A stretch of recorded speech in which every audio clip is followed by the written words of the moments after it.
Good afternoon, everyone. Thank you so much for joining us. The library is super excited to be bringing you a training on EndNote 20. As most of you know, this library is running our summer library challenge, and as part of that and our commitment to training, we're bringing you the latest from the citation management tool EndNote, which has a NOAA-wide license, so you should be able to download this anywhere in NOAA and have your IT department implement it on your government-issued laptop or computer. So we're really happy today to have Jimmy McColery, who's a digital education specialist from Clarivate Analytics, the head of EndNote. Sorry, Jimmy, you're going to have to more explain that further because I lost my train of thought there.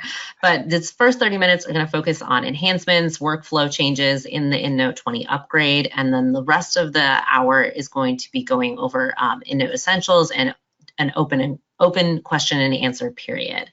So if you are not seeing the slides or if you can't hear us, I'm going to also put this in the chat, but try logging off and logging back into GoToWebinar. That solves most issues.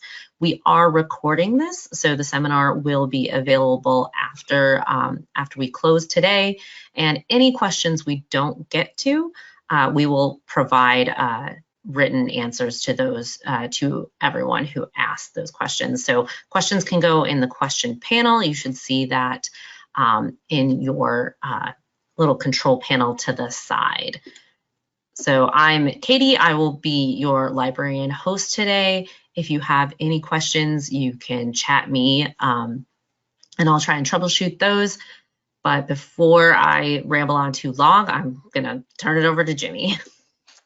Thank you so much, Katie. Good day, everyone, and welcome to today's What's New in EndNote 20 webinar. Thanks for joining me. As Katie mentions, my name is Jimmy McColery, digital education specialist here at Clarivate for the past 3 years now, primarily focusing on developing EndNote training materials. Before my current role, I was an EndNote product support representative for about 17 years. Today, I'm excited to highlight some of the new features and enhancements added to EndNote 20, some workflow improvements that we've implemented as well. And as Katie mentions, I've got just a short slide deck, probably about the first 30 minutes of the session. I'll cover some of those higher level concepts and improvements that we've introduced in this new version of EndNote. And for the remainder of the session, we'll go live, in the application. I'd be happy to answer any questions at that time, show some of the basics, essential features and workflows in the EndNote 20 application. And as Katie mentions, if there are any questions that we can't answer during the live session today, I will be sure that everyone receives written responses for those questions. With that said, I think we're probably ready to dive in here. I'm going to go ahead and pause my video just to devote a little bit more screen real estate to the presentation itself, but toward the end of the session, I will come back on video for the wrap up of the session here. So go ahead and stop the video here. Perfect. All right. And I'll go ahead and let's see, hide my GoToWebinar panel. There we go. Okay. So EndNote 20 is the most recent version of EndNote Desktop, released, I believe it was mid-November or toward the end of November for the Windows version, and I believe it was mid-December for the Mac OS version. And for anyone who might not be familiar with software like EndNote, EndNote is the premier bibliographic management solution that can help you save time as you're gathering literature and materials for research projects, and then you can, from your EndNote library, cite those materials in various writing projects or research projects that you're developing. As we all know, much effort goes into preparing research for publication. Quantified researchers spend nearly 200,000 hours annually structuring their in-text citations and accompanying reference lists for publication. EndNote Desktop has always been an excellent tool to speed up this work, helping increase formatting consistency, reducing possible human error, and EndNote 20 accelerates your research process even more. With the EndNote software, you have access to add-in for Microsoft Word, which helps to facilitate the citing process. You can add in-text citations via Cite While You Write, which is what we call the EndNote add-in for Microsoft Word. This add-in will not only format your in-text citations, but generate an accompanying bibliography as you're citing references. There's a feature called instant formatting, which helps you see these the formatted elements as you're developing your body of text, so that you can quickly spot any issues that might crop up, and you can always reach out to EndNote product support to help get these issues resolved. If anyone needs to cite references in footnotes or endnotes, EndNote has the ability to format those elements as well. Word itself controls the insertion of footnotes or endnotes, but once you've created that element using Microsoft Word, you can use the Cite While You Write tools to add formatted references to those elements. EndNote has many options, many solutions available to help you find PDFs through your research process. We've got the Find Full Text feature that has existed in EndNote Desktop for a number of versions now. You have the ability to import PDFs as well. EndNote can look at the text of the PDF to try to locate the DOI number for the article itself. And if that's located, we partner with a database called Crossref, which can help populate your various EndNote library references with the metadata required for citing these entries.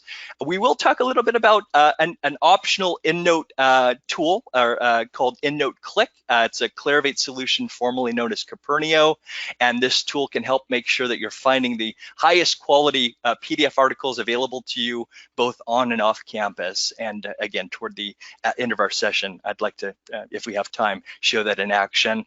With EndNote, you have the ability to create groups and group sets in your EndNote library so that you can organize your literature for completely separate projects or focus areas in your field of study to allow you to store all of these materials in a single EndNote library, but be able to quickly look at any set of references at any given time by choosing a particular group or group set that you would like to display. You've got access to a feature called library sharing, which was first introduced in EndNote X7, but has been enhanced over the years. And I'm excited to report that an update for EndNote 20 that just came out in the past week for Windows, and actually today for Mac OS, it's the 20.1 update, increases the possible library sharing team size from the previous limit of 100 sharees to a new limit of up to 200 sharees. So if you happen to be working on, quite a large project with colleagues or co-authors, you've got some additional flexibility with regard to how many people can be on the team. With EndNote X9 and EndNote 20, you have direct access to another Clarivate solution called Manuscript Matcher that can help you locate journals that may be interested in publishing your research.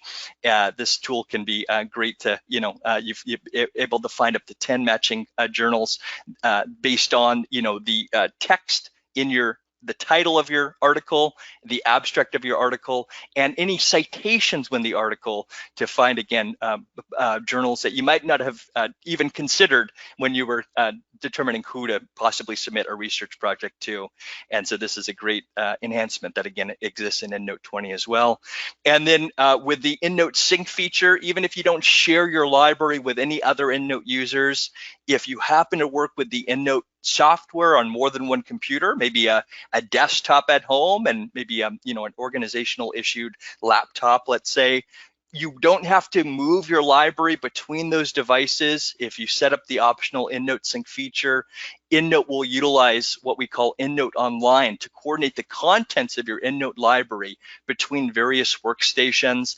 And if you happen to be an Apple user and maybe have an iPhone or an iPad, there's a free EndNote app for both iPhone and iPad, which acts as an extension of your synced library and just, again, gives you a little bit more flexibility with regard to where you're accessing your library materials, and also gives you the ability to add details to your library. Maybe you want to perform a direct export. There's a built-in web browser in the iPad and iPhone app where you can gather materials. You also have the ability to download new PDFs and link those to library records. And when you sync from the iPad or iPhone app, those changes will first go up to EndNote Online, and then when you return to EndNote 20, any changes you made in either any of those locations, those changes will appear in your EndNote desktop library.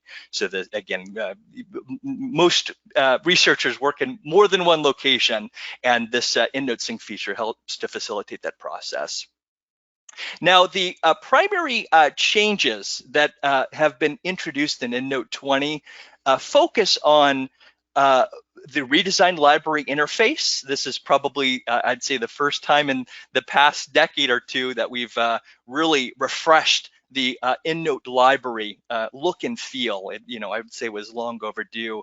And in addition to the new library interface, which we'll go over today, we've also got an improved PDF reading experience. Their PDF viewer in EndNote 20 was rebuilt from the ground up and has already proven to provide a more responsive reading experience, and also provides a sort of a nice platform for the implementation of additional functionality as well going forward.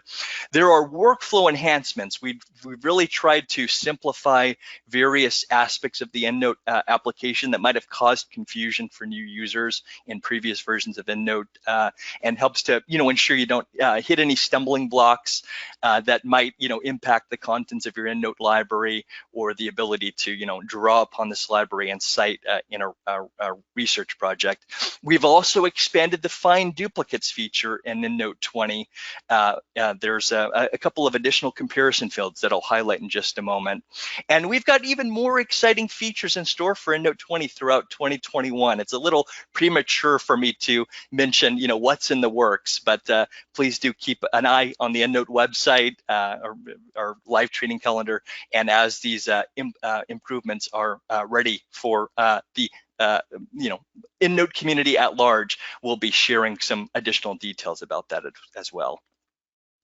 Now, again, the EndNote product team conducted extensive focus group testing with longtime EndNote users, new EndNote users, and even non-users, possibly researchers using an EndNote alternative, to help inform our design decisions when we were developing the redesigned EndNote library interface. And all participant groups overwhelmingly endorse the changes that we've implemented here. After the release of EndNote 20, we've gathered additional feedback from the broader EndNote community and have implemented further enhancements based on their suggestions. So like we were mentioning, we're actually going to go in-app later in the session today, but I did just want to point out, that even though this looks much different to users of EndNote X9 or earlier, the same underlying concepts still apply. So please don't feel nervous or overwhelmed when you look at the EndNote 20 library window. Toward the middle of the library window, you still have what's known as your reference list panel, where you can display up to 10 pieces of information from your various EndNote library records, so that you can quickly look at whatever pertinent details you need to for your entries in your EndNote library. Each one of those fields are sortable if you want to resort the contents of your library from one field to another. We've still got the tabs panel on the right side of the EndNote library window here. The new summary tab, even though we've really tried to simplify the library window itself, the new summary tab that we see here on the right allows us to display more vital information front and center than we've ever been able to in the past. And so depending on the type of a reference it is that you've got highlighted in your reference list panel, the details that are included in the summary tab will update to show the pertinent or vital details for that type of reference. And if you have Web of Science access and you've got an entry in your EndNote library that's indexed in the Web of Science, there are a couple of links at the bottom of the summary tab that'll take you back into Web of Science so that you can view either the source record within the Web of Science itself, or if you want to find other entries indexed in the Web of Science that have at least one citation in common with the entry in your EndNote library, you can expand your Web of Science search quickly to find those materials that you may not have come across otherwise. This is a great discovery tool and can be a great time saver, again, if you're looking to extend your search within the Web of Science itself. We see at the bottom of the summary tab what we call the preview panel. This concept exists in EndNote X9 and earlier. It's basically a quick way for you to preview how a particular reference would format with a selected output style.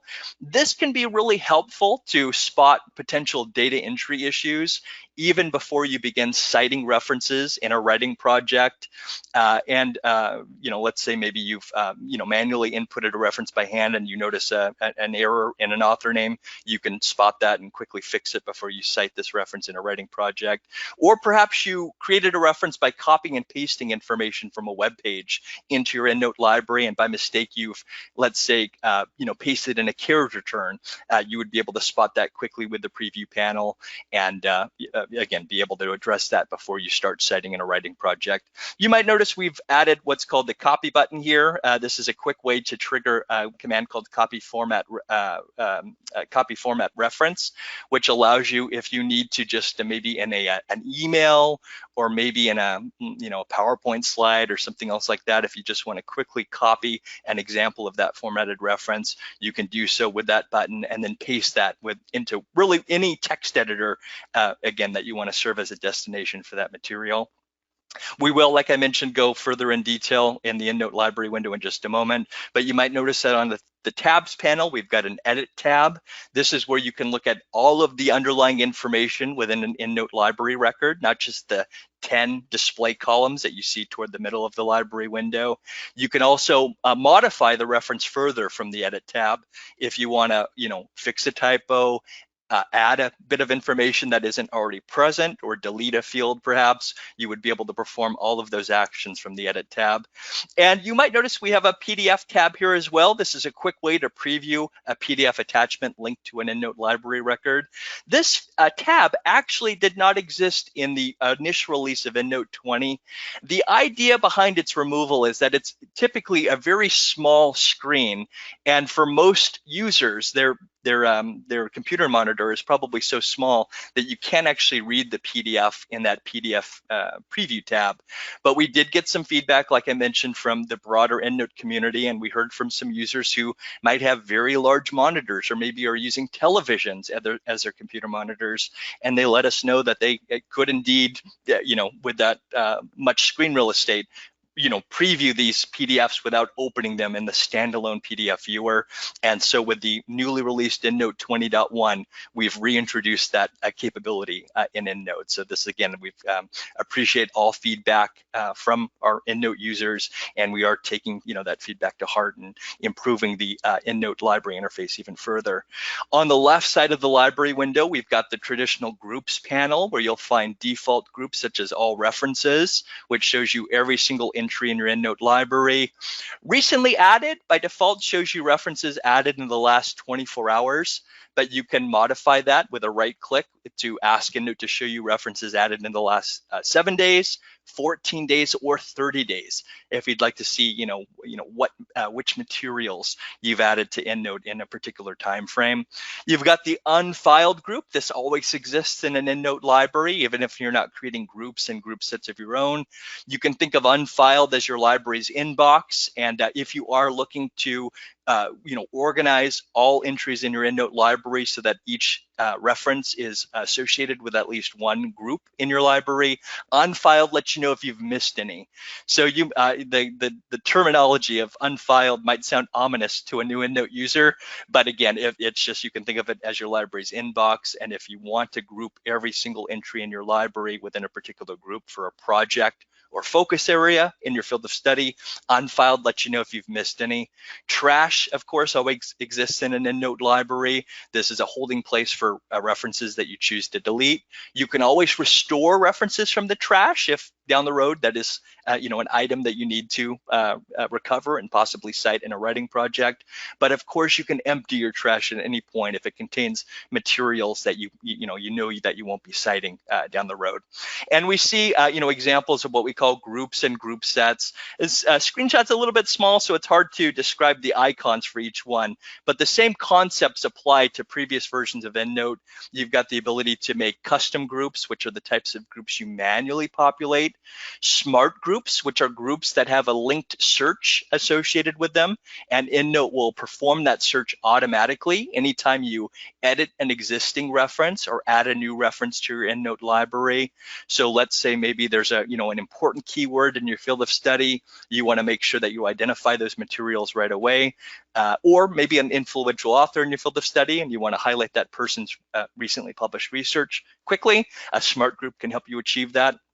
We also have in EndNote 20 another type of group structure called a combination group, probably the lesser used group option due to its overall power. But if you were looking to compare or contrast the contents of two or more groups in your EndNote library to see how they differ or how they overlap, you can achieve that with a combination group. So that can be a very powerful tool if you were looking to do that.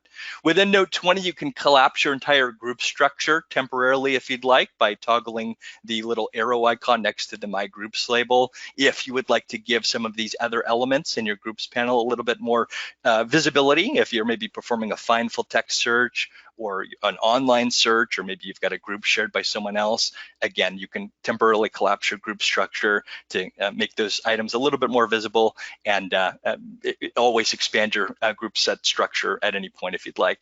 The final element that I want to mention before we move on in terms of this library redesign is the search panel that we find at the top of the library window. This is where you would traditionally find the advanced search interface if you want to craft a search that is targeting one particular field, or if you want to craft a multi-parameter search, you would be able to achieve that with an advanced search query that you would craft. But where previous versions of EndNote X9 and earlier had an element called Quick Search, which was a separate field on your EndNote library toolbar, it's a search, sort of a global search of any field of any one of your EndNote library records. That concept still exists in EndNote 20. It's just now known as Simple Search, and it resides on the same panel as the advanced search interface. So if you, instead of performing a multi-parameter search or a search that's targeting a particular field, you can just quickly click on this label, Simple Search here. The search panel will collapse into just a single search field where you can type in, again, a person's name, a keyword, part of a title, and EndNote will show you all elements, or all references in your EndNote library where that search element is found, regardless of the field that exists in. So again, definitely a much different look and feel to the EndNote library window, but please don't fear it. It's it is different. Probably the biggest change we've seen in regard to the library interface, probably since version 10, let's say, I believe, when groups were first introduced. This redesign definitely brings EndNote up to speed with regard to software design and expectation for software in the modern day. Next, we've got, like I mentioned, that improved reading experience with the redesigned PDF viewer. Built from the ground up, this redesigned PDF viewer in the EndNote 20 library allows for a more responsive reading experience, and it gives us a good basis, like I was mentioning, for further enhancements in the future, possibly additional annotation options and things like that. So if, again, you have a more traditional sized computer monitor and you want to actually look at the pages of a particular PDF attachment, instead of using that PDF tab that's found on the tabs panel, you could open any given PDF in your EndNote library in a more full screen manner or a full screen state. And not only can you review the pages of your PDF here, but you would be able to add annotations as well. I did want to mention, for anyone on Mac OS, you actually already have, to the left side of the PDF viewer, a thumbnail view for each one of the pages of a PDF article that can help you navigate a PDF article linked to one of your EndNote library records. That functionality is not yet present in EndNote 20 for Mac, or excuse me, for Windows, but that is something that our developers are working on. And in a future EndNote 20 update for Microsoft Windows, we'll be introducing that thumbnail view again that you would see toward the left side of the PDF viewer here in EndNote 20. Like I was mentioning, we've got an expanded find duplicate functionality or set of functionality available in EndNote Desktop. Traditionally, with EndNote Desktop, you can reconfigure which fields EndNote is using when comparing your references for duplicate entries. You also have the ability to perform a targeted duplicate search in EndNote Desktop, where, instead of checking your entire library, you can click on a group or a group set before performing your find duplicate search if you'd like, and EndNote would just consider the items in that particular group or group set with regard to duplicates. Prior to EndNote 20, you had up to 15 optional comparison fields that were configurable to your preference. EndNote 20 brings that number of comparison fields up to 17. We've added the ability to check for duplicates based on DOI information and PMCID information, which is traditionally stored in the custom to field. I did want to mention, this feature may be expanded even more so in the future. And we do get a little bit of feedback, some users, especially if you're working on a systematic review project, the desire to be able to check for duplicates based on PMID information as well. That is not yet an optional comparison field. The PMID information is usually stored in the accession number field in your EndNote library, but there is a global edit that you can perform, and I'd be happy to show it in action toward the end of the class today if anyone's interested, where you can copy your PMIDs from the accession number field, and you can move them or paste that information into the label field, which typically goes unused. And the label field is an optional comparison field. So again, even though that label field isn't usually intended for PMID information, if that was a bit of information that you did want to use when determining duplicate references, you do have the ability to do so, in EndNote 20. So this is, again, a great time saver. And, depending on your project, it is a good idea to possibly perform multiple rounds of duplicate searching based on various criteria to possibly weed out items that you might not have discovered on the default comparison fields, which are author, year, title, and reference type. So this is, again, a great time saver, helps to ensure you're not citing duplicate references in research projects or reviewing duplicate entries if you are working on let's say, a systematic review project or something like that. We have, in the newly released EndNote 20.1 update, the appearance of another library element called library tabs. This is not yet available in EndNote 20 for Mac OS. Right now, it is just something that you'll find in EndNote 20.1 for Microsoft Windows, but it is something our developers are looking to add to the Mac OS version as well. But this, design concept is something that you've probably seen in web browsers or even operating systems these days, where on a single library window, you can basically open up separate groups in your EndNote library if you are multitasking between projects, let's say, so that you don't lose your place in a particular group while you look at a set of references related to another group or focus area in your field of study. Just quickly in this example here, we see that I've got a tab open for all references. I've got another tab for the items in the avian intelligence group set, another tab open for the items in this BATS group set, and then another tab that we see here for the sort of the overarching My Groups group set that exists in your EndNote library. And just to quickly show you here, if you want it, you can click on any tab to move from one tab to the other, but there is this little drop-down menu on the far right, near the top right of your library window, where you can also use this menu to cycle between the various tabs. So this, again, we do recommend, if possible, storing all of your materials in a single EndNote library to help streamline various, search aspects of the EndNote application. It is your choice if you want to make separate libraries. if you'd like. But if you are able to store everything in a single EndNote library, you have the ability to add an extra level of organization with groups and group sets. And again, you can quickly move from one particular group to another without losing your place in the former group by utilizing this new feature that was just introduced in the EndNote 20.1 update. It'd be a great time saver. Now for this, these details are probably most useful for users coming from EndNote X9 or earlier. These are the primary workflow enhancements that we've implemented in EndNote 20. I'm going to share my slide deck, so don't worry if I go a little bit too fast. You'll be able to review these details, after the fact. But we have tried to, relabel and reposition some drop-down menu items in EndNote 20 to make their purpose a little bit clearer in terms of the label that is assigned to that command.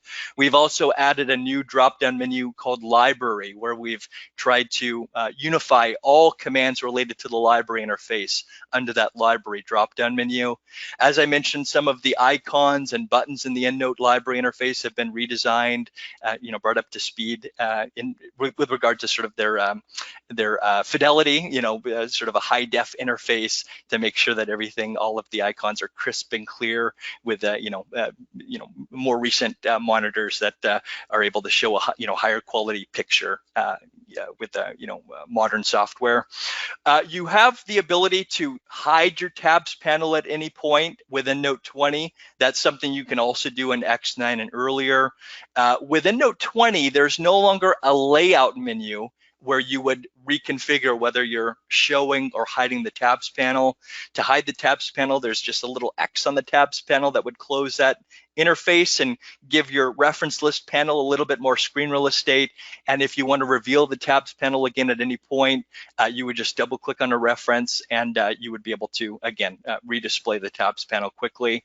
As you see in the next bullet point here, that layout menu is no longer present, which means as well, with the removal of the layout menu, you can't hide the groups panel in EndNote 20 any longer. We found, especially new users who might not have invested time in an EndNote class, they were hiding their groups panel without even realizing it and completely, missing, an entire element of their EndNote library window. So you can resize the groups panel. You could shrink it down a bit. You can widen the groups panel if you've got some long group names. But I did want to point out that currently within EndNote 20, that groups panel cannot be completely hidden any longer.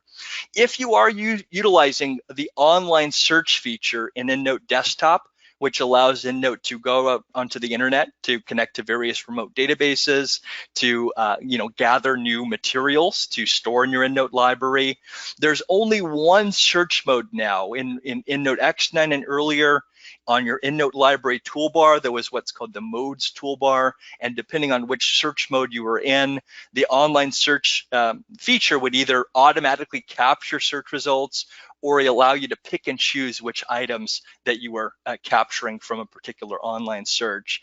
There were quite a few number of times where even seasoned EndNote users might not have realized they were on what was called integrated search mode, and if you had performed a broad search in integrated search mode, that would capture all found search results and add them to your EndNote library. And if you didn't spot that mistake right away, that can lead to a sort of a mess in your EndNote library. You might have gathered materials that you really have no interest in. So in EndNote 20, there's one search mode, which allows you to pick and choose which results that you'll be capturing from that particular search in your EndNote library. By default, if your search locates at least 25 search results, those will be displayed automatically, but you do have shortcuts in EndNote 20 to increase your overall number of search results to 50, 75, 100 results, or if you want to retrieve the complete range of search results, you have a higher end number that you can click on, so that in that temporary space you can download all of those materials, review the details either from the summary tab or from the edit tab itself, and then you can mark the items that you want to capture in your EndNote library and then save those to your EndNote library quickly. So again, really wanted to streamline that feature in EndNote 20. Like I mentioned, you have up to 10 display fields that you can configure in your reference list panel. You're always able to reconfigure these display fields from the EndNote Preferences window. On Microsoft Windows, you would access preferences from the Edit dropdown. From Mac OS, there's a separate EndNote 20 dropdown where you would access the overarching preferences window. But with EndNote 20, there's a quick little shortcut. It looks like a little gear icon that would appear if you point your mouse over any one of the display column labels. That will take you directly to the display fields tab so that you can quickly reconfigure which pieces of information that you're displaying there. With EndNote 20, each program window exists as a separate tab on your Microsoft Windows taskbar. In EndNote X9 and earlier, if let's say you had 3 EndNote libraries open, they may overlap on the single EndNote program window, and you would have to use the window drop-down menu to cycle between those various windows. With EndNote 20, each of those separate library windows would be separate tabs on your Windows taskbar, and you can quickly move from one library to another just by clicking on the appropriate tab. The same goes if you're editing styles or filters, let's say. Those two will exist as individual tabs in your taskbar. Apple uses a little bit of a different design language for Mac OS. The same concept applies if you minimize windows on Mac OS. If you have 3 EndNote windows open on Mac OS and you minimize them, each one will appear as a separate tab down on your dock. But if they're displayed and you can see these windows on Mac OS, they don't show up as separate tabs on the taskbar. That's just, again, in accordance to sort of Apple's design language. Like I mentioned, the simple search and advanced search were unified in EndNote 20. Simple search had been known as quick search, now relabeled as simple search, and you can toggle back and forth between those two interfaces by clicking the associated shortcut right on that search panel. Sync status, which if you choose to set up EndNote Sync, sync status lets you know if you're encountering any sync errors that might be holding up a complete sync. It also gives you some statistics in regard to how many groups, references, and file attachments exist in your EndNote library and your EndNote online account. That's actually a separate group in your library window now. In EndNote X9 and earlier, it was a pop-up window that would appear in front of your library. With EndNote 20, it's integrated on the groups panel. A separate window wouldn't pop up. EndNote would temporarily hide all of the references in your EndNote library to display the details pertaining to the sync status. In the same display, and the same sync status group display, you have access to the activity feed. This feature isn't new to EndNote 20, it's just been repositioned. But if you choose to share your synced library with up to 200 other EndNote users, activity feed will show you 500 of the most recent changes made to your shared library. It gives you some details with regard to who made the change, at what time, at what day that change was made, and if the change relates to items that still exist in your library, not deletion, let's say, you can click on any one of those items on the activity feed, and then it will show you any entries in the library that relate to that particular change. So if my colleague Dan, if I've shared my library with him and he adds 9 articles, PDF articles, I can click on that item on the activity feed window, and I can see which references in the shared library Dan has modified based on that change, and just an example here. I did want to mention in EndNote 20 the concept of there's an interface or a command in X9 and earlier called show references or hide references. That concept doesn't apply in EndNote 20 any longer. This is something you would primarily utilize if you were performing a global edit in the EndNote application. You still have the ability to perform global edits in EndNote, but with EndNote 20, if you wanted to perform a global edit of a subset of references, you would add those references to a custom group. Click on that custom group, and then you can perform a global edit that would only impact those references. Again, this was another element of the interface that might confuse, especially some new users, and they might have, let's say, hidden some references without realizing it, and not even be aware that they were only looking at a subset of their overall EndNote library. So again, this is another workflow enhancement to make sure that there's no confusion. with regard to what is stored in your EndNote library. As previously mentioned, the library sharing team size has just increased from 100 sharees to 200 sharees in the 20.1 update. So if you are working on a quite a large project, you've got sort of double capacity with regard to how many people you can share that library with. So that can be a great in terms of collaboration ease for various projects. And then finally, we've got, like I mentioned, another Clarivate solution formerly known as Copernio. It's called now called EndNote Click. It's an optional browser extension that's included with the default installation. It is something that could be disabled, site-wide if there's an organization or an institution that doesn't allow browser extensions. This may be if you are at a site that doesn't allow browser extensions. It may still be something you can utilize at home, on a home laptop or desktop, to like I was mentioning, use this tool to make sure that you're locating the highest quality journal article available for various publications that you're interested in. From the EndNote Click Locker, you can push references to your EndNote desktop library or to your EndNote online account. That might be something you would do if you have to utilize this off-site. You can send references from your EndNote Click Locker to your EndNote online library. That would gather not only the reference itself, but the PDF, the attached PDF article. And if you had configured EndNote Sync within EndNote 20, any of those items that you added from EndNote Click will show up in your desktop library as well. Again, this can be a great time saver. This is a tool that even if you're working with EndNote X9 or X8, you can still utilize EndNote Click if browser extensions are allowed, or even non-EndNote users. You can actually, if you're using something like Mendeley or Zotero, you can still utilize EndNote Click to capture references from your EndNote Click Locker. So that's a great tool. I did want to mention that we do have at the EndNote training portal, we've got links to all of our training materials, pre-recorded videos, a link to our e-learning platform where we have on-demand modules that you can sign up for free. Our live training calendar, we host free webinar classes throughout the month, different lesson plans, and so please definitely check out our live training calendar. In addition to our sort of standard webinar classes, I host a weekly Q&A session. So if you have a question or issue that's not necessarily holding you up from a final submission, let's say, it's just something you're interested in, feel free to save that question for a Q&A session and join me in one of the weekly Q&A sessions. I'm always happy to answer those questions. But if you do run into an issue that is time sensitive and you need an answer right away, we've got a great team of support representatives that work around the clock, 24/5, Monday through Friday. They can field questions via chat, email, and telephone. And I did want to mention the chat support can come and go throughout the day depending on how heavy the call volume is.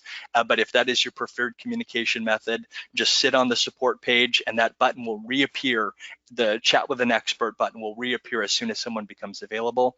And I did also want to mention from endnote.com, you can access our downloads page. That's where you can find additional content files, like if you want to download a new output style, a new import filter, or a connection file. All of those items are available in our content file repositories, and each one of them can be downloaded individually if you'd like and incorporated into your EndNote application. So if there's a particular journal you want to submit to, and that journal isn't one of our default styles, you may find it on the style repository and be able to add it to your EndNote installation. With that said, I wanted to thank you for joining us today. I hope you are excited, as I am, about the the EndNote 20 release. Like I mentioned, it is a different look and feel. It might make you a little bit nervous at first, but essentially all of the same concepts essentially are still present in EndNote 20. And as you might have noticed, the various elements of the EndNote library more or less function the same, even though they've got an updated look and feel. With that said, I'm going to go ahead and close the slide deck here, and I'm going to go ahead and go back on camera. And I thought, we've got about, I'd say, 10 minutes left. I know Katie wanted to give us sort of an outro to let you know where EndNote is available, but I'd be happy to answer any questions that might have come up in the chat at this point, or go over just, some basic, workflows quickly, show some of the features in action if you're interested. Thanks, Jimmy. Yeah, I think we would love to see EndNote in action. But first off, this is a question that I'm sure some people have, more than the person asking. Can you have more than one library that's shared with others? So the same applies in EndNote 20. If you choose to set up EndNote sync or library sharing, you do have to pick one particular library that you're syncing with EndNote Online and sharing with up to 200 other EndNote users. It is a piece of feedback we do get, quite often. So hopefully in the future we'll have a little bit more flexibility in that regard. But in terms of being a library sharee, you can be a part of multiple sharing teams at once. Just quickly, if I go to File here in EndNote 20 and I choose Open Shared Library, since it's the first time I'm doing so, I do need to input my login credentials here, and I just want to go ahead and do that here quickly if I type it in correctly. And Jimmy, these credentials, these are the Yes. same for your Web of Science account as your EndNote. Not necessarily. They could be different, but we do recommend, if possible, that you use the same credentials, because if you do, you get a little bit more functionality in the Web of Science. If you perform a search and you come across a reference that already exists in your EndNote Online account, there's a little icon next to the entry on the search results page to let you know you've already captured it, to possibly save you from capturing a duplicate. And if you use the same credentials for both accounts, when you're in EndNote Online, you would see links below each of the references in your EndNote Online library for entries that are stored in or indexed in the Web of Science, where you would be able to quickly get back to the source record. You would be able to quickly look at related records. And there's also dynamic time-cited information that you would see as well right below those entries, and that you would not see if you use separate credentials for the two accounts. Okay, so what I'll say to everyone from NOAA, from the library's perspective, please use your NOAA email as your credentials for both Web of Science and EndNote. Also, do you need a separate account for EndNote Click, or is that? Right now, yeah, we are looking. It's the EndNote Click has just been folded in again. It had been a tool called Copernio, just been folded into the EndNote brand, or the EndNote platform, let's say. So we are hoping to integrate that into the same account. But right now, it is a separate account. You can still use the same email address and password, but technically, behind the scenes, it is a separate account. Yes. Okay, that's good to know. There was a good question about that, and I was like, no, it's the same, but I'm so glad I clarified with you. But so just to mention, I was successfully authenticated. We are looking at a select a shared library window. I'm just a sharee on one library right now. That's why I just have one email address here. But if I was collaborating with, let's say, 10 users or 10 colleagues, if each person sets up a shared library, I could be invited to all 10 libraries. And in that scenario, I would have 10 different email addresses listed here. And whichever project it was that I was working on, I would just click on the sharer's email address, and I would be able to quickly open that particular library. So just to recap, as the sharer, you do have to pick one library that you're syncing and sharing, but as a sharee, you can be part of multiple shared libraries at the same time. There is an alternate sharing solution called group sharing, where within your synced library, you can share each one of your custom groups with up to 1,000 other EndNote Online users. Now, group sharing takes place via EndNote Online, and one limitation related to group sharing is that the sharees cannot see your file attachments.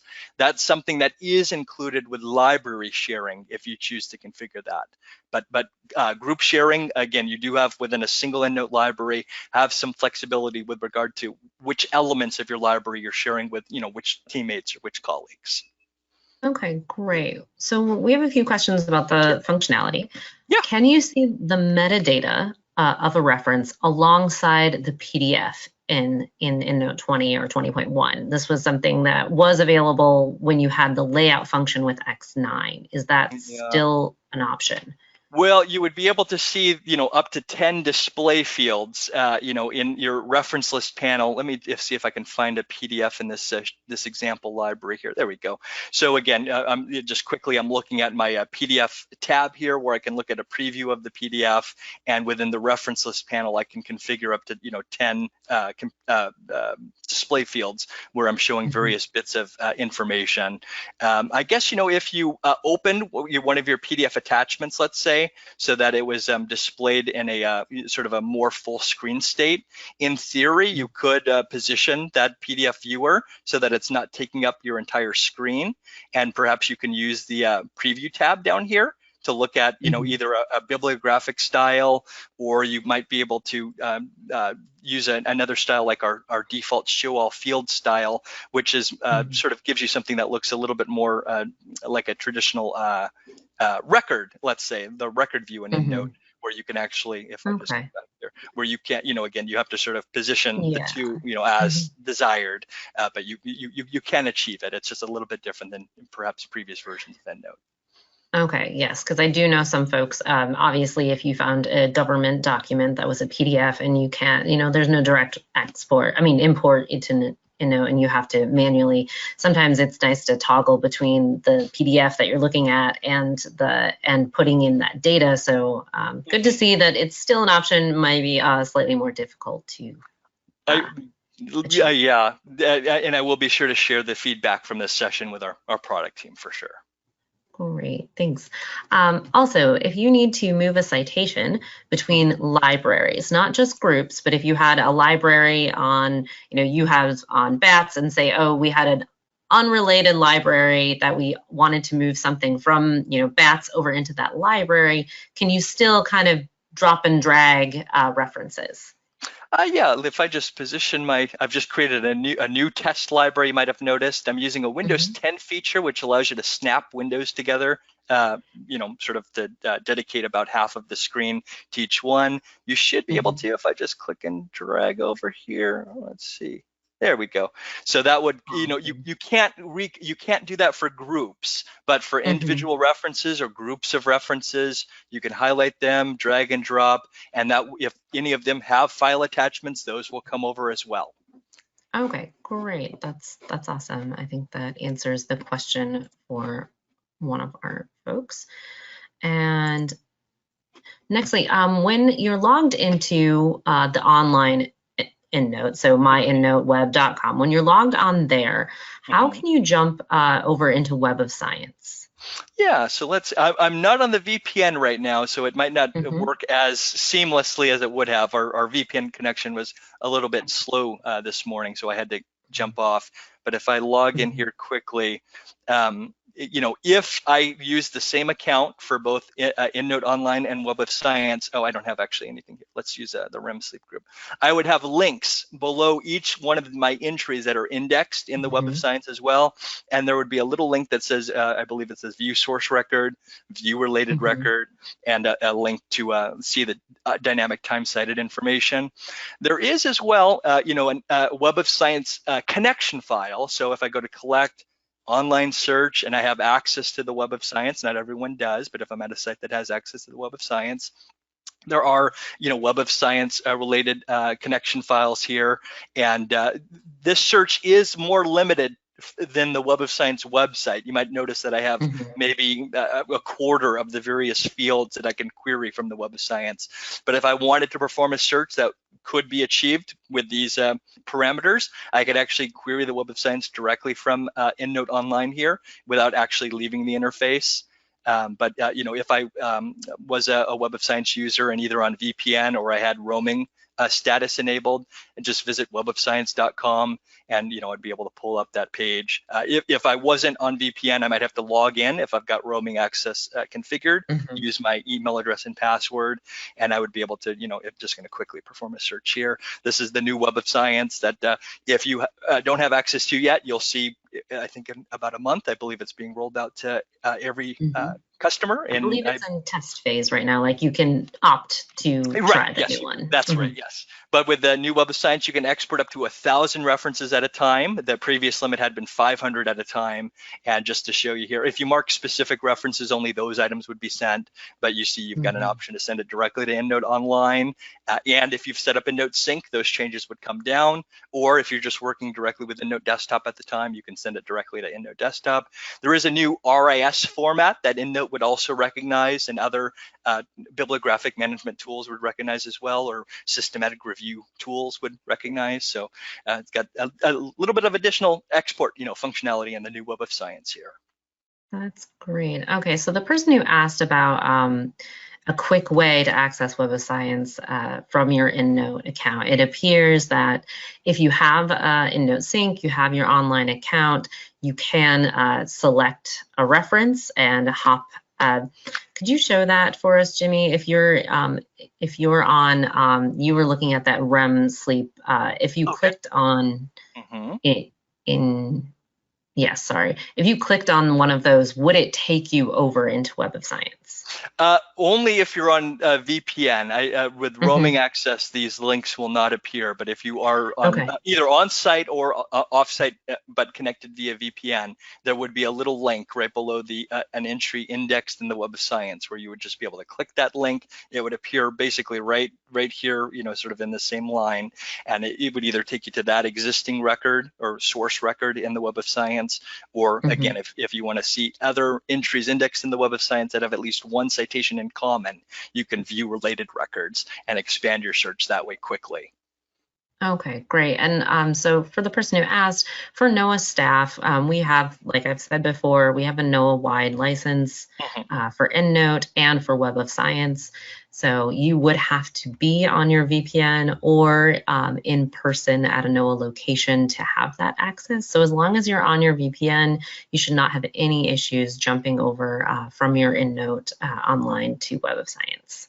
And again, I can't show it because I'm not on VPN, but if I had something in my desktop library that was indexed in the Web of Science, at the bottom of my summary tab, actually, let's see here. I'm not sure if they're going to work. They might be showing because I had been on VPN, but I've gone off. But let's just click one of these links here. Oh, no, it worked. Good. Okay, yeah. So similarly from EndNote Online with EndNote 20, you can do this directly from your summary tab as well. Great. So back on EndNote, we do have a question within the library. If you have a one of these references that does not have a PDF, is there a way to search for that PDF? Yes. Previously, yeah, there was like a little search with an Adobe PDF sign on it. Yeah, so there's a couple of ways you can trigger a find full text search. You can do this on a reference by reference basis. You can actually select up to, I believe, 250 references at a time in a single batch to perform a search on. If you perform a batch search, I like to suggest to keep it to about 24 references or fewer, but you can highlight, again, a range of references if you'd like. There is a menu item. If you go to references here in EndNote 20, you've got find full text. You can trigger it that way, but there's a shortcut right here on the library window. This too will trigger find full text. If I click on that, and I'm going to temporarily collapse my group structure to give my find full text section a little bit more screen real estate, make it a little bit more visible. We see that find full text is doing its thing. If you see searching, it means it's still taking place. There are 3 possible outcomes from a find full text search. I already see all 3 examples, but we see that for, I'm not sure, was it 9 references altogether? For 4 of them, I was able to find the PDF, and EndNote just downloaded those for me automatically and attached this to the library records.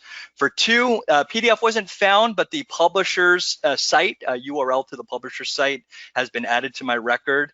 And if I click on that link, usually I'd have the option to either purchase or rent the article or possibly sign into a standalone subscription. But I do want to mention, if anyone receives a found URL result, I wouldn't necessarily just purchase the article. You might have access to it through your library through a different service or system, and I would definitely suggest reaching out to your library before purchasing anything. Yes, and then the final outcome is just the library first. Yes, yeah, and the final outcome is just that nothing's found there. Yes. Great.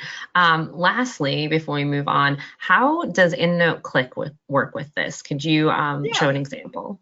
So this is something that's installed automatically if allowed by your organization. If it's allowed but hadn't shown up automatically for some reason, you can go to the Tools menu in EndNote 20. There's a shortcut to the EndNote Click homepage here. From a web browser, you can also just visit click.endnote.com. That'll take you to the same page. This is a browser extension that works with Mozilla Firefox, Google Chrome, other Chromium-based browsers. That's sort of a browser engine that Google has developed. So Microsoft Edge, which is another browser that's Chromium based now, you can install this in Edge as well. But this is just an extension you would install. Once it's installed, usually your active browser extensions will show up as a little shortcut here toward the top right of your browser window.